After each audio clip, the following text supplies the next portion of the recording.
Welcome back, dear viewers, to our highlights on the book Action and Reaction. Today, specifically, we'll be reading and talking about it, Preparations for the Return, Chapter 8. It's an amazing chapter, Kirsten, because here we see, again, the preparation to what? The comeback of Antonio Limpio. But before that happens, they have to do a lot of work. They have to come together, discover what's going on with the friends from the past, not so friends anymore, but friends that they had in the past. And here we see what? We see Andre Luiz, Hilario, Silas working directly with Alzira, who was Antonio Limpio's wife in the past, now going back to see him where his situation, analyze his situation, and also the preparation, the analyzation of what's going on with the family. Her son, who is still incarnated, and the two past brother-in-laws that are now discarnated and not in a so bad state since they went through the difficult moments of discarnating in a very tough way. But we see this huge preparation before anything starts. There is this diligent work that needs to be done before anything happens. And we see as well in this beginning, her coming together with Antonio Limpio and praying over Antonio Limpio. It's a beautiful, Alzira, yeah. Alzira directly coming and praying over Antonio Limpio, and he wakes up in this, as a beautiful moment, as we see in the beauty and the beast sleeping and all those things that reminds we can go back. Us of Snow White. I think it was just being kissed by the prince, and she wakes up. And it's beautiful because Andre Luiz also brings this emphasis to this whole work that the way she puts herself in this prayer, it's just an amazing thing. Only those who have traveled through different situations, know the difficulties of life, can understand what the moment meant to all of them, and it's a beautiful thing. And we learn so much from it that it's just an amazing, astounding moment. What's even more amazing is that when you read the chapter, even Silas, even Andre Luiz, everybody is stunned by the power of the prayer of Alzira. Because Alzira is visiting Antonio Limpio in the Mansal Paz where he had been rescued. And, she went there to visit him because she still cared for him. Although he had committed some crimes, she has said many times that he was still a good husband to her. Exactly. And they were all amazed at this powerful prayer that was able to break through some unforeseen walls and touch his heart to awaken him. And everybody was very emotional in the room. So we see that that's probably one of the major highlights of this chapter is the power of prayer when we are sincere and fervent in our faith and our desire to help. Because and the prayer is beautiful because she asked Mother Mary for assistance, which is beautiful because she really tries to connect her mind to Mother Mary, because she gives the example of how Mother Mary had to suffer through when Jesus died, and all those situations are very difficult. So it's very beautiful, it's very touching, and we see that this preparations for the return, it really is a manifestation of God's love for us, is it not? Because we see that, we know that we learn in Missionaries of the Light, which is another book in the collection of Andre Luiz, we know that our reincarnatory plan is put together, but here in this particular chapter in this book, it really shows how much diligent work goes into the investigation, observing and really finding the minute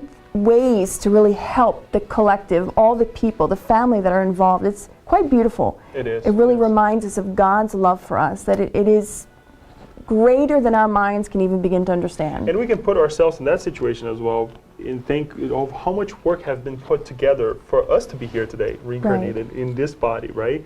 And as you said, that's one of the steps that they had taken to start this process, to this moment of like, okay, we need to return. Okay, step 1, 2, and 3. Exactly. What they describe, what happens right after they had this encounter, this beautiful moment of prayer, she's now then taken to where she used to live on earth, right? And all of them, they go together, being Silas, Hilario, Andre Luiz, and Alzira. And what happens there? What they come, in contact with? It's amazing, and it's scary on one sense because we sometimes think that Andre Luiz novels are just like the Sci-Fi Channel, if anyone's ever watched that channel, because they go and they not only find the 2 brothers whom Antonio Olympio had killed, but they also find all these other disturbing looking spirits that are just, and they say at one point there is even a spirit who's walking around with like a hood on, who's mumbling, nonsensical things to himself, and this is the image that they are coming to, and it's quite scary for them. And they do their research and they find, and this is what, in the book Andre Luiz calls them miser spirits, spirits that were specifically put there to help in the obsession process. Because Lionel and basically the 2 brothers, had helped bring these other spirits to help continue with the obsession. Because they basically, were under command. Yeah. Exactly, because basically the 2 brothers said, look, we can't be here all the time to obsess Luis, who's Antonio Olimpio's son, who was their nephew. So we bring other minds to come and obsess while we're away. It's fascinating and it's amazing at the same time. Were they there by chance? Or were they there because... Well, they're put there specifically. Well, because the problem that Luis had was money and his attachment.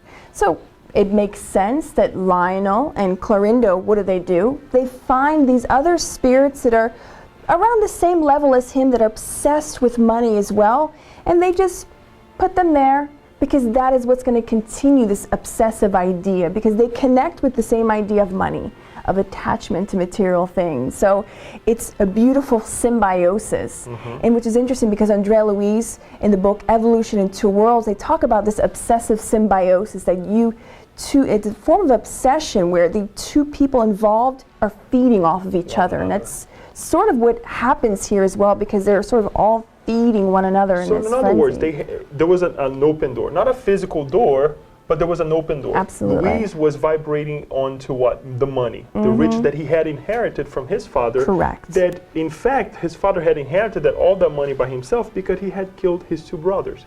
So we see now, the money being passed on from one hand to the other, these riches, and we see how important it is for us to give emphasis to the physical things of life in a good way, but not live just for those things, right? And that's what he was thinking, all about money, all about the riches that he had. And those other individuals, those other spirits were put there because they wanted to make sure that the money was being watched. Right. The ideals of around money was being done, was being utilized continuously. Yeah, continuously put into the minds. But it's interesting that throughout this conversation, where Alzira and Hilario was actually waiting in another room, and we find then Silas and Andre Luiz and these 2 brothers, Clarindo and Leonel, and they start this conversation once they are then asked, who are you guys? And Silas starts this conversation with them. What do we find out? What do we learn from these 2 individuals? And then Silas comes and clarifies a little bit further. What do they tell us? They actually inform us about something called the School for Avengers, or we could even say it in a different phrase. We could say a school for obsessors, to learn how to create, or really to avenge yourself, which is really fascinating because this is probably the first time, or one of the few times in the collection of Andre Luiz in the spirit realm where he begins to unravel the organized crime, if we can call it that way, that lies in the spirit realm. Because sometimes we may have this false idea that lower order spirits, they're disorganized, when we see that these 2 brothers are very smart. And that's why towards the end of the chapter, Silas says that it's important for us to, when we're working with these 2 brothers, to really, and we're going to paraphrase, but touch their emotion, touch their hearts with love. And it's really, really interesting because they tell us in this chapter something very fascinating, Leo. It's basically the mechanism of obsession and how that happens, how they are able to connect to a mental wave that we each emit by basically what happens, Leo, with the obsessors. as he described, we all have what? The central desires, our basic thing. And I'm going to go ahead and read just this passage so we can all be in the same page here. By the way, page 105. Yes, we learn in the School of Evangelists, as Kirsten said, that besides our ordinary immediate desires at every phase of life, we all possess a central desire or basic theme in our innermost interest. Exactly. So once the obsessors understand what is our innermost interest, our basic theme, they're able to connect with that, emphasize those thoughts, obviously if the thoughts are not good, and make us suffer, make our lives more miserable, attach others to think alike, to do whatever they want us to do. To keep us in that thought pattern. Exactly, to keep us in that thought pattern. And we see that sometimes, he's thinking about money. I don't think about money. But what about the little small things that we think about life? We have to recognize those traits. We have to recognize those basic themes. Because he says to us, all of us, regardless, we all have it. Like an elevated spirit may have, their basic theme is what? Love, to serve charity, God. To serve God. To serve God. And all that is going to connect to that basic theme is the same thing. So Leah, that would be probably one of our major highlights, the mechanism of obsession and this idea of discovering what is our central theme in our lives, what are our innermost desires and interests in our lives.